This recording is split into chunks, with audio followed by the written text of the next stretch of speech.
पुरसकून खामोश फिजा गोलियों की तड़तड़ाहट से गूंजी थी।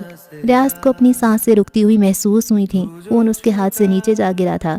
अपनी आंखों पर वो यकीन करना नहीं चाहता था। कुछ देर पहले जिस हैदर को सही सलामत वो गाड़ी में छोड़ आया था, अब वो बाहर गाड़ी से टेक लगाए नीचे बैठा था। उसकी सफ़ेद शर्ट खून से रंगीन होती जा रही थी। ज़िंदगी की खुशियों से चमकती उसकी आंखों की चमक उस समय मान पड़ गई थी। वो जो अपने लिबास पर हल्की सी गर्द नहीं लगने देता था, उस वक्त खून से उसका वजूद सुर्ख हो गया था। लम्हों में आंखें बंद किए उसका वजूद एक तरफ ढलक गया था। हैदर! एक फलक शगाफ चीख उसके लबों से निकली थी। रियाज को लगा था वो कभी सांस नहीं ले पाएगा। उनका बस न चलता था कि ऑपरेशन थिएटर में पड़े उस बेजान होते हैदर को 2-4 थप्पड़ मारकर उसे डांटे, उसे बुरा भला कहें, गालियां दें कि बस बहुत कर लिया ड्रामा, चल अब उठ जा कमीने, और कितनी जान निकालेगा। जिस्म भले से अलग थे लेकिन दिल सबका एक ही था।